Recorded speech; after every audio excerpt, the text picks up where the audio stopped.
Tonight, a major mess. It flew out the back window of my truck. The water was just spewing everywhere about 100 feet up. Cleanup and repairs required after a West London Watermain break. Plus, escaping a house fire. The fire was huge. It was like it lit up the whole street. 3 people get out safely when flames break out in Sarnia. And united for Ukraine. The local community and their song for peace.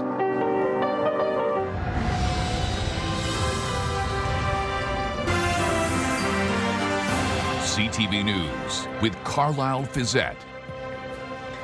Good evening. Thanks for joining us. We begin tonight in Oxford Park, where a substantial cleanup was required for a busted water main. The break was so intense, gushing water shooting in the air, debris flying, damaging vehicles and property. Brian Bicknell reports.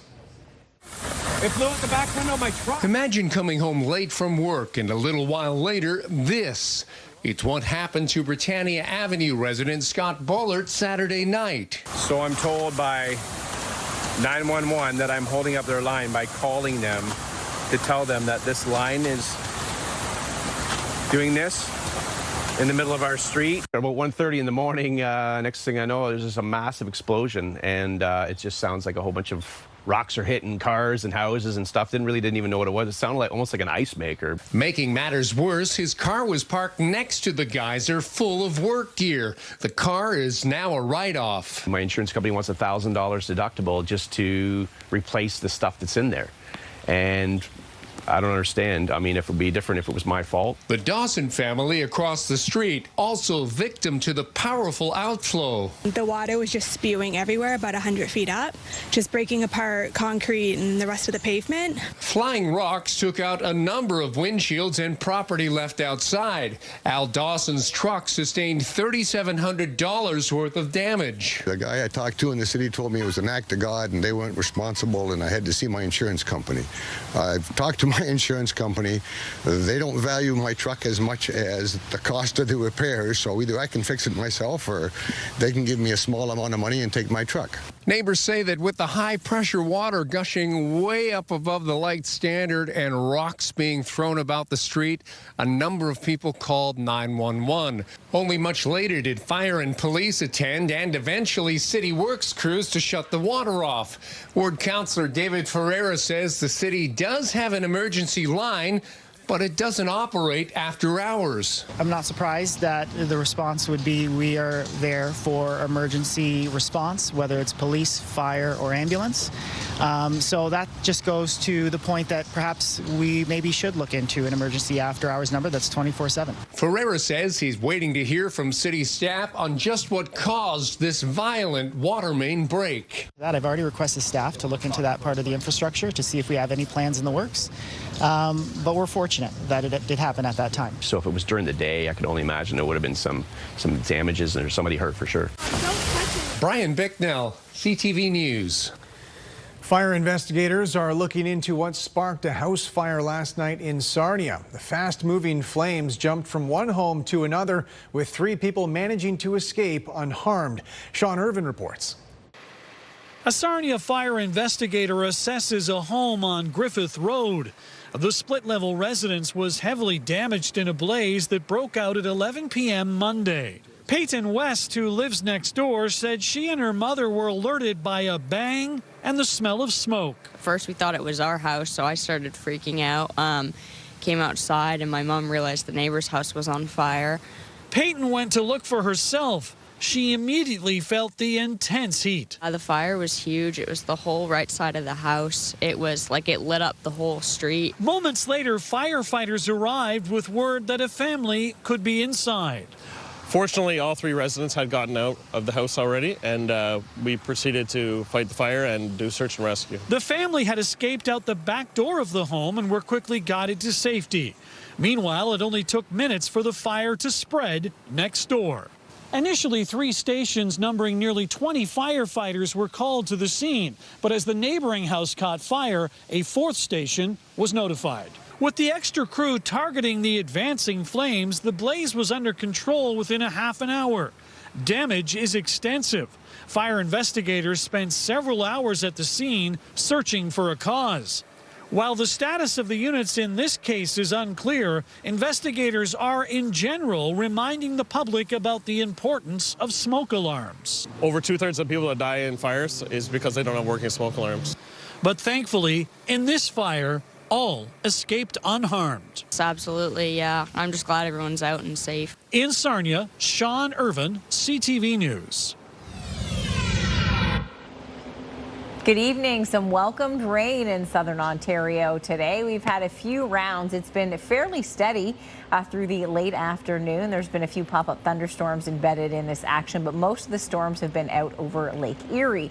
The showers will continue. We have a little warm front that's trying to lift through. Now, it's been quite cool in through northern Huron, Perth, Grey Bruce. The humidity has crept into Windsor, Essex, Chatham, Kent, and London, as well as Oxford County, and all the way towards KW. So the warm front has been waving its way through. Temperatures right now anywhere from 21 to 25 degrees, but look how cool it is as we head towards Mount Forest and Goderich. So that's your Humidex feeling close to 30 degrees, so lots of moisture to work with as this warm front waves its way in. Chance for showers will continue over the next couple of hours, and we do have some light drizzle in the forecast as we head through overnight and into tomorrow. Skies will clear on Thursday. I'll take you through the extended forecast, and temperatures are going to take a dive next week. Stay with us. Your local weather details are ahead.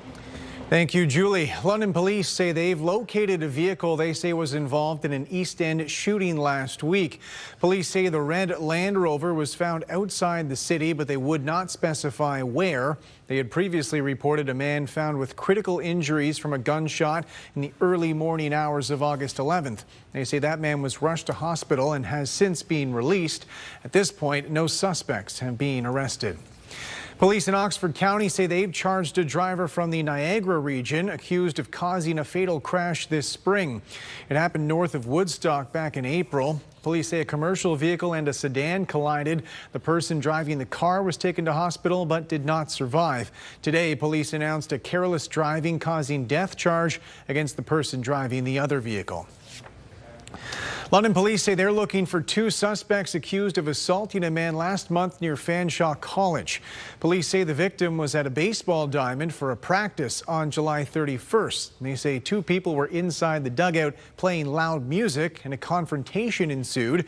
According to police, the victim ended up in hospital with serious but non-life-threatening injuries. They say the two suspects are white men between 20 and 30 years old. The Ukrainian community in Elgin County has started an art project trying to raise awareness for their loved ones overseas and money to support their resistance to Russian aggression. With more, here's Brent Lale.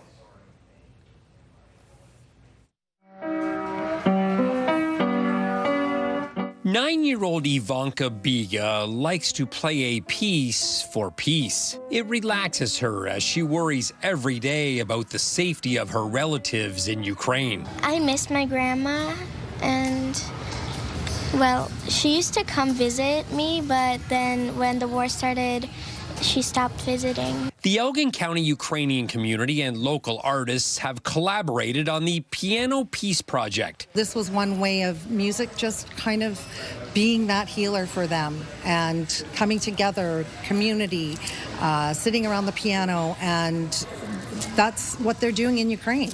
If there's a place that has been bombed, there's maybe an instrument that's been left standing, and the piano is one of them. They'll paint it, and that is their sense of solidarity and brings resilience to them again.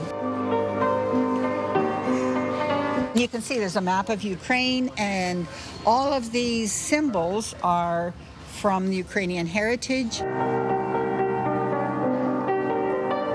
And my parents were immigrants who fled after World War II, fled Europe to come to this land of strength and beauty and peace. And I felt that it was so important to come and help all the people that had also been displaced. We've been sending things like tourniquets, medical supplies, as well as humanitarian aid. So that's the purpose of having the piano play a piece for peace. Give us a donation, and we will be sending it to where it's needed. And the need is as great as ever. As President Donald Trump pushes to end the war, Russia continues to attack Ukraine with drones and missiles. It would be really nice to not have, the bloodshed it's devastating for family and friends of people living there. The piano will remain at the local Home Hardware, where they will accept donations until the end of August. It will then move to a new location, which is yet to be revealed. Brent Lale, CTV News. An investigation into a pair of Chatham-Kent councillors has concluded, clearing one of them of wrongdoing while the other was found in violation of the council's code of conduct. With more on the findings, here's Stephanie Mazzotti. In December 2024 and March of 2025, 2 complaints were filed against Chatham councillors. The complaints accuse them of misusing their positions, spreading false information, and undermining municipal staff. After an investigation, the Integrity Commissioner found that Rhonda Jubenville did not break any rules. Her comments about construction options and the proposed CK Hub, a potential replacement for the Civic Centre, were within Council's code of conduct. However, the Commissioner found that Councillor Alison Story did break the code in 2 ways. First, she made false statements suggesting the CK Hub team ignored accessibility standards, and she linked the move to the old Sears Mall location with a loss of municipal services, which wasn't accurate. As a result, the Commissioner is recommending a reprimand for Story for the first complaint and a 10-day pay suspension for the second. No penalties were recommended for Jubenville.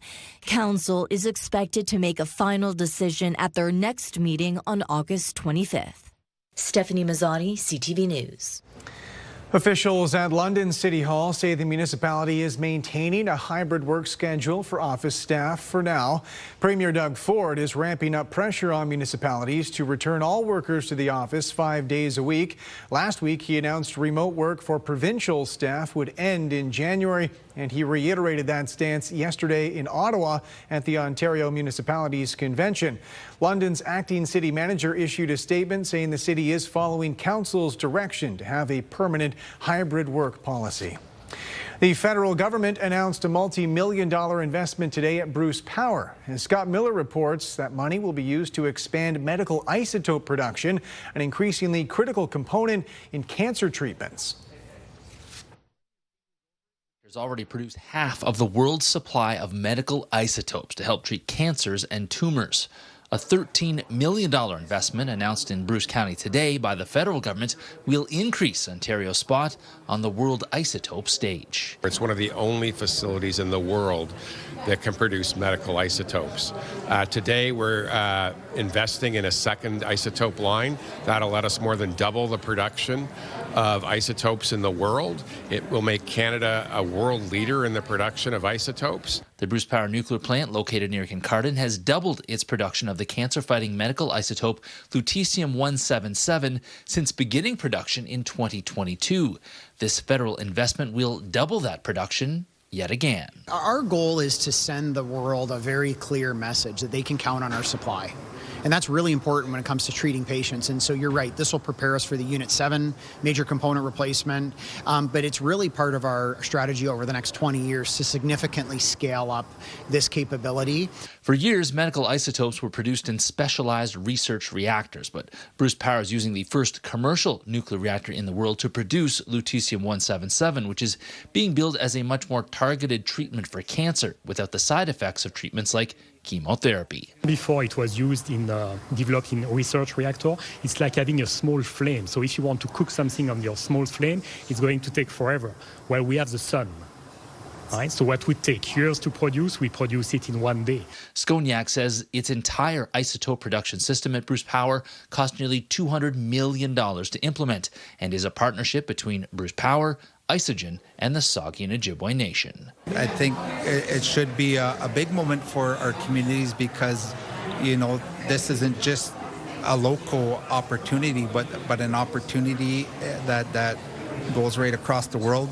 Right now, the refinement of the medical isotopes produced in Ontario happens in Europe, but Bruce Power plans to reclaim more of the isotope supply chain with the construction of a decanning facility at the Bruce Power site by the middle of next year. It's about us incrementally stepping through and having more of that capability, not only right here in Canada, but Ontario and right here in rural Ontario, which is fantastic. In Bruce County, Scott Miller, CTV News. A Port Dover cyclist is back home after a 48-day bike ride across Canada in memory of his late son. Dan Johnson started his trip in Vancouver and just wrapped it up in Port Dover. He was riding in honor of his son Luke, who died from cancer last year. Johnson says he's raised more than $300,000 along the way, supporting a new hospice in Haldimand, Norfolk. A new roundabout is open for traffic in West London. The city says work is now complete on the roundabout connecting Oxford, Gideon and Keynes Road. Construction crews were able to maintain east-west traffic along Oxford during the project, which got underway in spring 2024. Dedicated bike lanes and pedestrian crosswalks were added as part of the project. It also allows the city to upgrade water and sewer capacity in the area, opening the door to more homes and commercial businesses in the West End. Coming up, a slow return to service for Air Canada, the latest on schedules after a tentative agreement was announced with flight attendants. Plus, he's back. Conservative leader Pierre Poilievre wins the Alberta by-election, securing one of the party's safest seats in the country.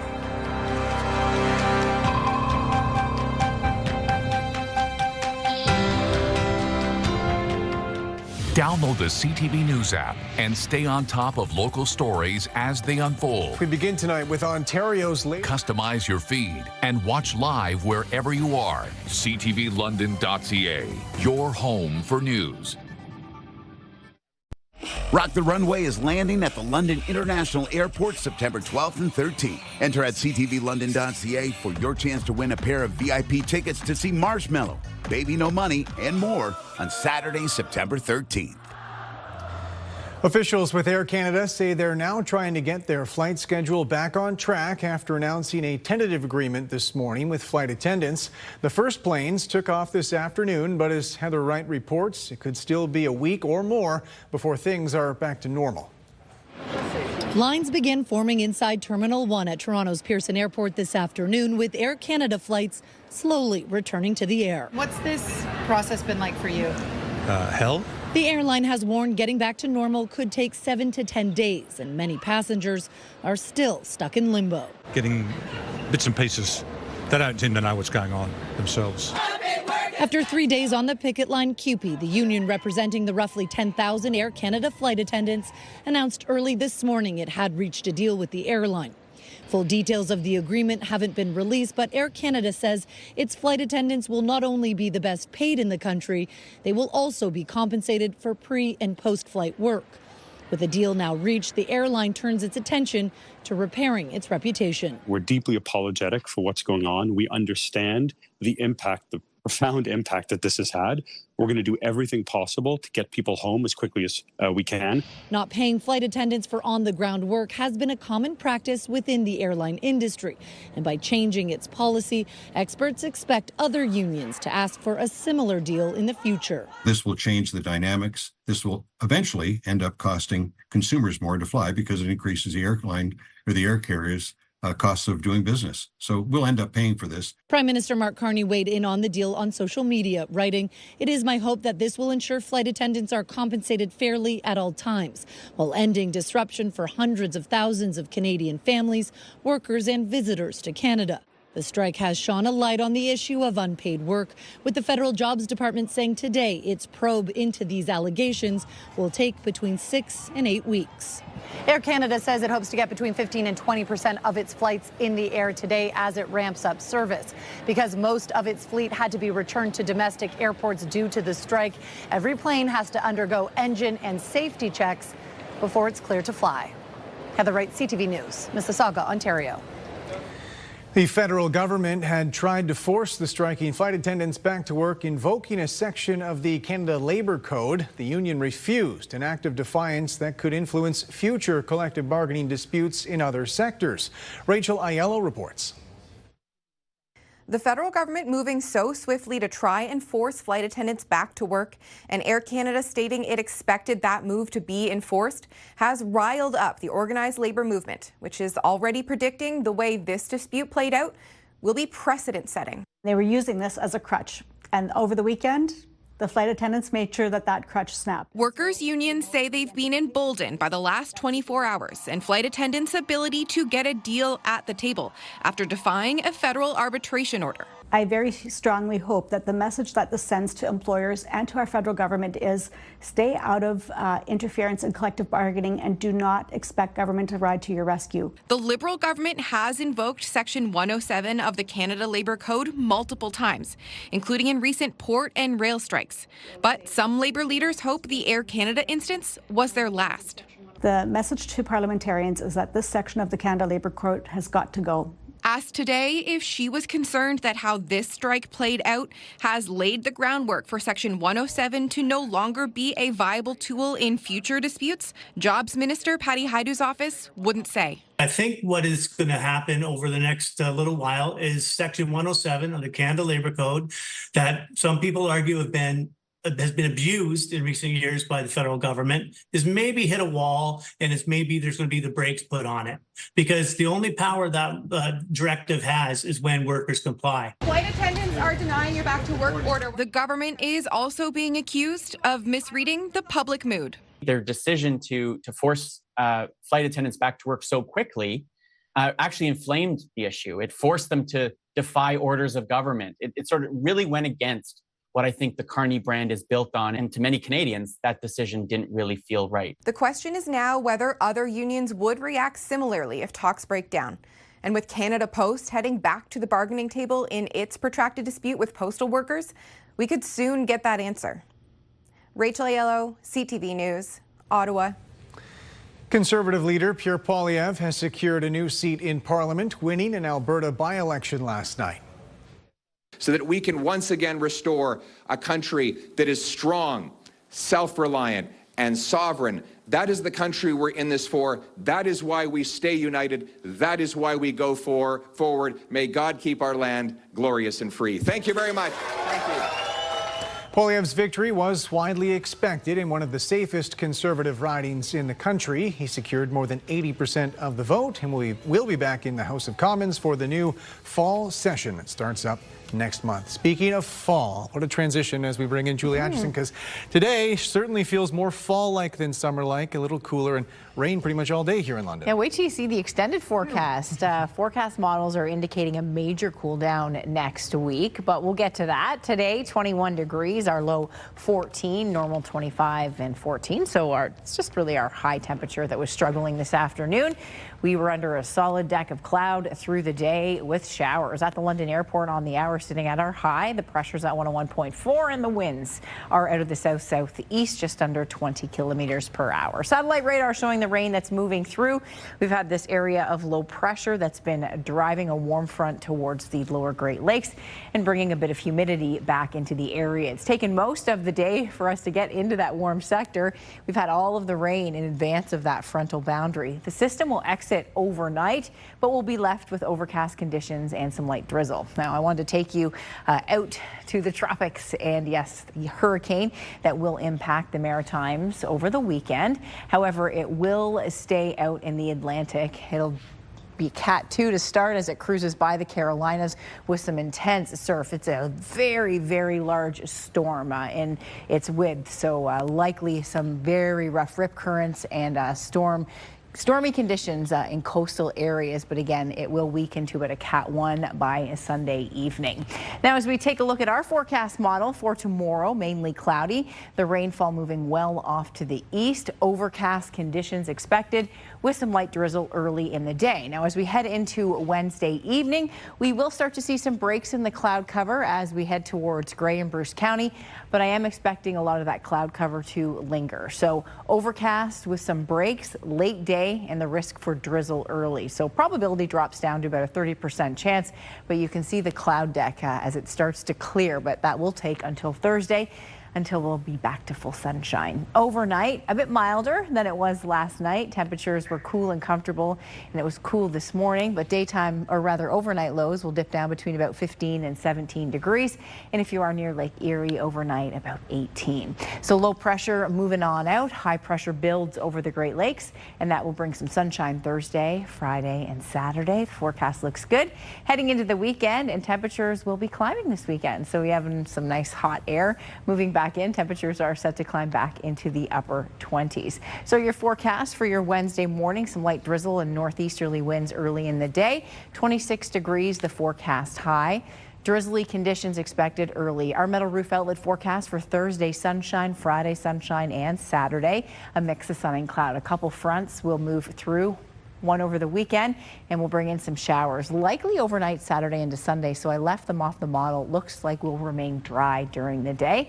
We'll dip down to about 22 on Sunday, but Monday, Tuesday, now this is a sharp drop, 19 degrees. It'll be nice and comfortable, low humidity, but we are getting out of this heat and humidity. The pattern is just showing some cooler temperatures, and they look to last as we head through Labor Day weekend. So temperatures are set to drop below normal for this time of year next week, and that's where they're expected to stay. So we're breaking out of the heat, and we will have an extended period of daytime highs dipping down into the upper teens, low 20s. Midwestern Ontario, still humid tomorrow, 26 degrees. 24, a mix of sun and cloud Thursday into Friday. A bit more in the way of rainfall in through Grey Bruce this weekend. So if you do have travel plans up north towards Tobermory, expecting a bit of rainfall as we head through Saturday into Sunday. Probability is a bit higher. It'll be drier toward Huron and Perth County. Temperatures are set to dip. Look at next week, 17 to 18 degrees. So if you're ready for some fall weather, and next week we are cooling off across the region with daytime highs set to drop off. I'll keep you posted, but all signs indicating a big cool down on the way for next week. Carlyle? All right, Julie, thanks very much. Still ahead on CTV News, a warning for travelers. The next time you rent a car, don't expect it to come with a spare tire. If you were on the road in London yesterday, I need to apologize. TJ, the most embarrassing thing happened to me on the road yesterday. All of my favorite stories start like that. We'll talk about it tomorrow morning on the show.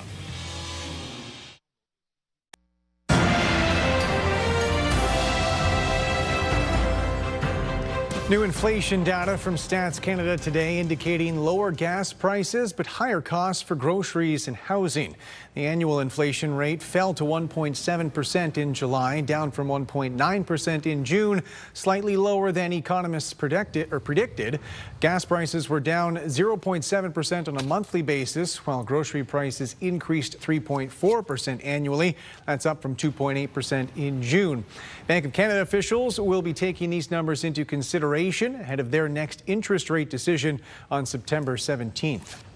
Steel industry experts are warning about significant price increases for infrastructure projects stemming from a new tariff put in place by the Canadian government. John Musselman reports.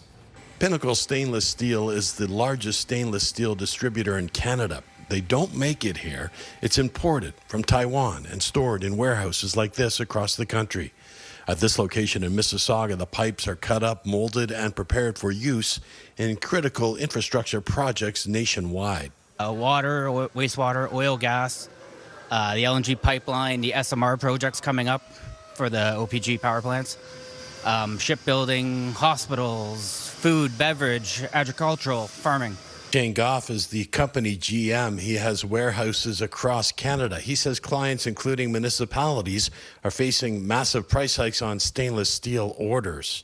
I won't say the job, but it was about $2 million of stainless pipe for a plant in Toronto. Now it's going to be about $2.5 to $3 million just for the raw costs. So that's one little project. There's hundreds, thousands of these across Canada.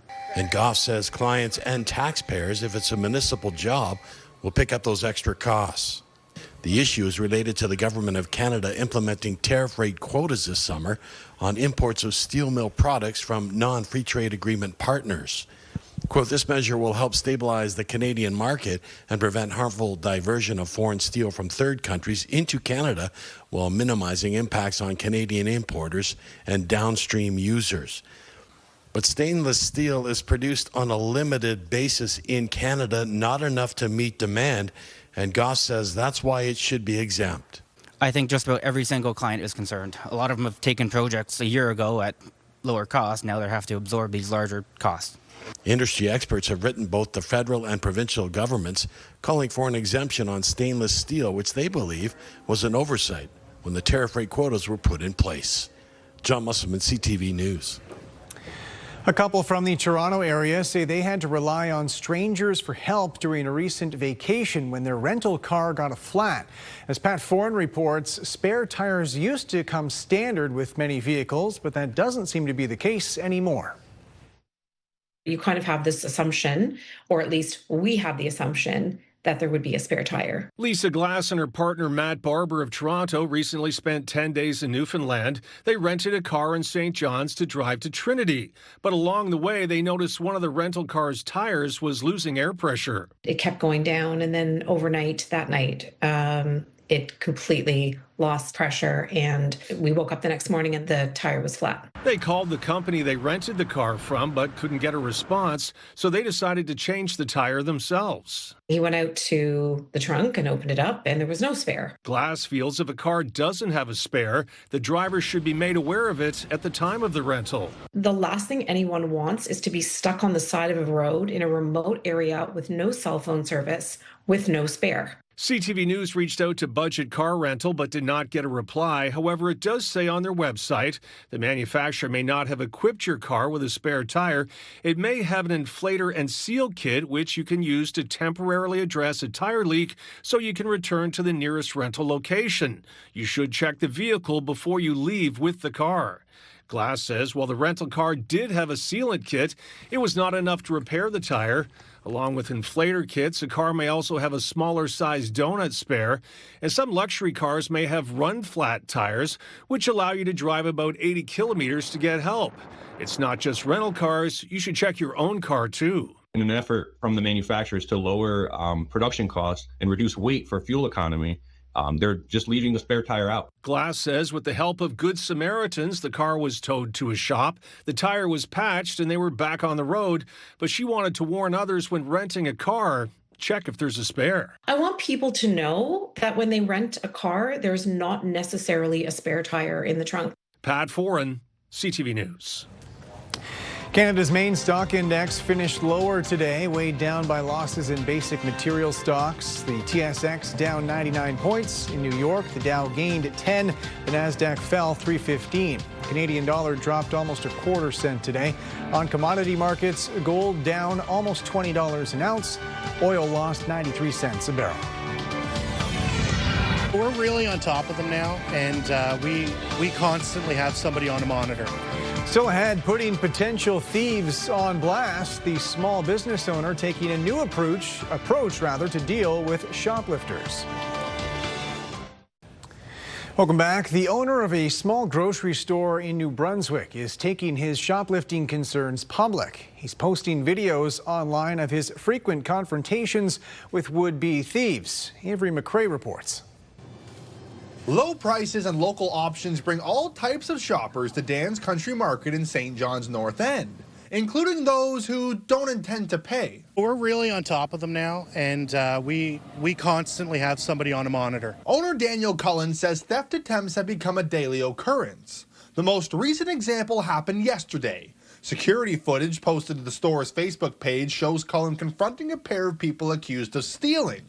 A woman then begins taking packages of meat out of her bag before leaving empty-handed. Surprisingly, it's never embarrassment. It's just defeat. Like, you got me. And there's no like, oh, sorry, man, like, I'm just hungry. We have a wall, and it's for the worst ones, but I could paint my walls with the pictures. Cullen says police have been helpful with the theft issues, but notes there is little they can do to the offenders. That's why he does what he can for punishment, by posting videos to Facebook. If you're going to steal from me, that's your consequence, right? Like, I'm going to charge you too, but you're going to get internet famous. That's your consequence, right? Everybody is going to know who you are. Market regulars have a hard time understanding the idea of stealing from a local business. I think it's hilarious that they're even trying, because none of them have made it. It's a small, tiny market, so it's a little not understood why. I mean, like Walmart, Canadian Tire, understood. This kind of place, I don't get it. I get messages all the time like, hey, Dan, like, I'm glad you posted that video of them because they just tried to come into the store and we watched them and they tried to steal. So thanks for the heads up. Not every shoplifter gets caught. And Cullen says when theft does happen, it takes a lot of extra sales to make up the difference. Avery McRae, CTV News, St. John. Mother Nature is helping out with the firefighting efforts in Newfoundland. There is a low ceiling, which, as we talked about yesterday, will have an impact on aerial asset deployment today, but the return to normal temperatures and moisture can assist in keeping the activity at bay. The province's largest fire is still considered out of control, and as of today, 7 communities are under evacuation order. Meanwhile, officials in Nova Scotia say an out-of-control wildfire in that province has grown to more than 32 square kilometers. We're doing whatever we can to protect structures that are in the path of fire and protect people and property. Our teams spent a good part of the weekend setting up preventative measures where they could. The largest fire is the only one considered out of control at the moment in Nova Scotia. A local state of emergency was declared over the weekend with more than 100 homes evacuated. So far, none of those homes have been reported damaged by fire. An agricultural rift is deepening in Alberta. Beef producers in that province say they're going to leave the Canadian Cattle Association. As Quinn Keenan reports, that could have serious financial repercussions for the national beef industry. About 50% of the Canadian Cattle Association's funding comes from Alberta beef producers, but that may soon change. ABP says it intends to split from the CCA when their agreement ends June 30th, 2026. Right at the moment, we are still a member of CCA and will work with them in all areas of national development as we move forward. The producers say they're concerned about the CCA's governance and fiscal transparency. They suggested bringing in an independent third party to review the governance structure.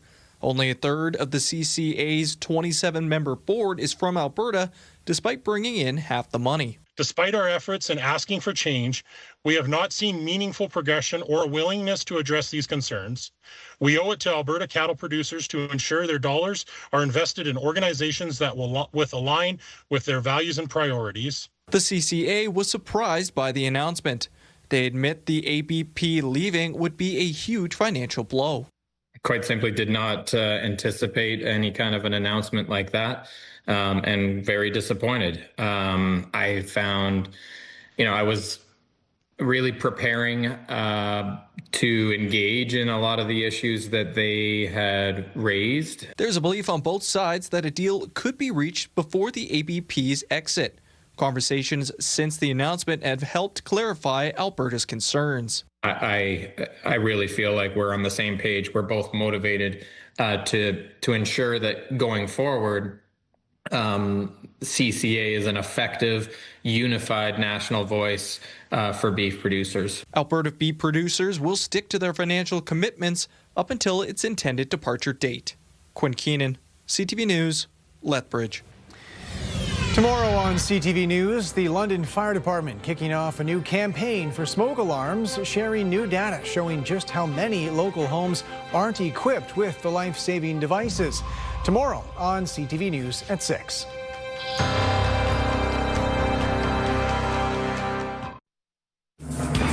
Grand Bend is a favorite spot of many in our region. Thank you to Wendy Gray for sending this photo in. A beautiful sunset. You can see some ominous cloud cover. We still have the risk of drizzle as we head through the overnight and early tomorrow, but we're back to sunshine Thursday, Friday, and into Saturday. Health Canada officials have approved a new use for Ozempic, a diabetes treatment also popular for weight loss. As Pauline Chan reports, it can now be used to treat kidney issues. Craig Lindsay was diagnosed with type 1 diabetes 31 years ago and later developed the chronic kidney problems that so often accompany diabetes. We underappreciate how hard it is living with a chronic disease. It's every decision. It's, do I have the energy to go for a walk? Am I making the right food choices? That's why he recognizes the importance of making Ozempic or semaglutide injections available now for type 2 diabetes patients with high risk of kidney disease. And that could be millions across Canada. Diabetes is probably the number one cause of kidney failure. It's not a small subset. So in Ontario, for example, I think Diabetes Canada says 1 to 1.5 million people are living with diabetes, prediabetes, or undiagnosed diabetes. And of the people who end up in full-blown kidney failure, fully 40% of them are struggling to manage diabetes. They're also at high risk of developing cardiovascular complications, including the risk of heart failure or accumulating salt and water in the body. And once patients have kidney disease, they're at an augmented higher risk of developing cardiovascular disease. Researcher Dr. David Cherney says Ozempic won't restore lost kidney function, but it is effective in reducing future damage. Patients have type 2 diabetes. They should be screened for kidney disease on a yearly basis at least. Lindsay, who took insulin and underwent dialysis for several years before getting a kidney and pancreas transplant, says Ozempic is not for everyone. For example, patients with gallbladder disease or pancreatitis may not be able to use it, but it will be another useful tool in the effort to preserve kidney function for many. Pauline Chan, CTV News. Autism researchers in Alberta have developed new technology meant to make it easier for nonverbal communication. With more on their progress, here's Kevin Fleming. He's watching a video of a participant using a virtual headset to type out words from letters seen in a digital world. Diwakar Krishnamurtha is a professor at the Schulich School of Engineering and came up with the system. My son is non-speaking when he was diagnosed, we were given the doom and gloom dire scenario.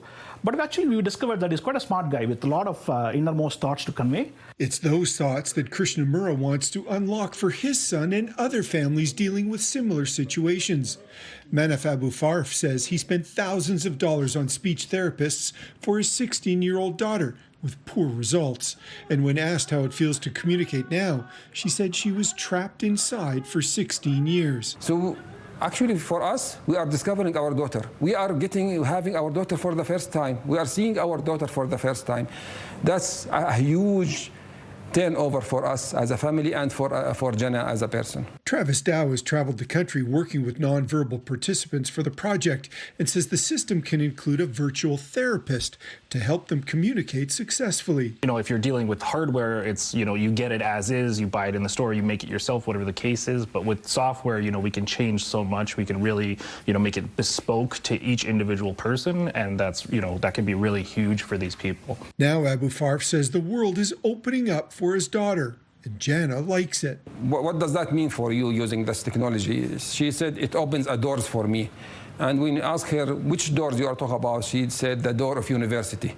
She is dreaming to go to a university. And we asked her, what do you like? And she said, I like maths. Kevin Fleming, CTV News, Calgary. A surfer in Australia recently had a close encounter with a shark when it took a bite out of his board. It happened off a beach near Brisbane. Officials closed the area down, locating this 5-meter-long great white shark a few hours later. The shark bite broke the surfboard in two and sent the man flying into the water, but he was ultimately unharmed. I've cried so many times. I'm just a girl. I'm just a girl. And a record-breaking journey recently came to a close for a 29-year-old skateboarder, becoming the first woman to skate across the United States. Brooke Johnson did it in 119 days, covering more than 5,000 kilometers. She says she was inspired by her late stepfather, who died last year after a spinal cord injury. Johnson says before he died, she had promised him she would complete this epic skateboarding journey. London's top stories. We have breaking news tonight out of Ottawa. The latest on the breaking news alerts. I'm tracking an area of severe weather. It'll start. And watch live. A development now to a story from City Hall we brought you. Download the CTV News app. Get ready to rock the runway. We want to hook you up with tickets to see Marshmello and Baby No Money. September 13th at Rock the Runway. Tickets are on sale now, or listen to 97.5 Virgin Radio this week for your chance to win. Finally tonight, a new bookstore in Vancouver opening to crowds of hundreds. All the anticipation over the store's signature genre, fostering a massive online community. Penny Daflos reports. This isn't a trendy brunch spot, nor is it a shop offering mega deals. This is the grand opening of a bookstore dedicated to a very specific genre. The romance community is so big, and all these other cities have gotten their romance bookstores, and I just thought Vancouver deserves that too. Perfect Match Books promises page-turners readers will swoon over, whether it's viral novels like the ACOTAR series or little-known novellas. My goal is that everyone walks in and finds themselves on the shelves. So I don't want anybody leaving feeling like there wasn't a book for them here. It kind of whisks you away, right? The love story. And there's always like a deeper meaning to them, which I absolutely love. Natalie and Nicole are big fans of the genre and the complexity. They're not just about love, they're often about like self-discovery and relationships with friends and family. I'm a very avid reader and I like to put my reviews up on Instagram. The online book community has never been bigger, with romantasy blending love stories with fantasy leading the way. Some are ultra spicy while others are classics, and they're all reviewed on social media. From subgenres, it seems like mafia romances are a very popular niche within book talk, to individual books. Oh boy, it's so good. Yes, yes, yes. To takes on strengths and weaknesses of specific characters. Making the stupidest decisions over and over and over again, and just, that's her. It's a growing genre both online and in real life. Romancing the Data now counts 133 physical bookstores across 9 countries. London got its first earlier this year. So many of these amazing books have been sort of dubbed as quote-unquote smut, and I think that's really unfair because they have, great character building, amazing plot. And even though some are a little reluctant to admit they've indulged, it feels then that people will not take you seriously as a reader. Perfect Match is the 7th romance bookstore in Canada, and this turnout suggests demand is high. I'm just answering the need of the community. Penny Dafflaw, CTV News, Vancouver. That's it for us. Thanks for watching. For your latest local headlines, you can always head to our website. I'm back tonight with your late news at 11. Bye for now.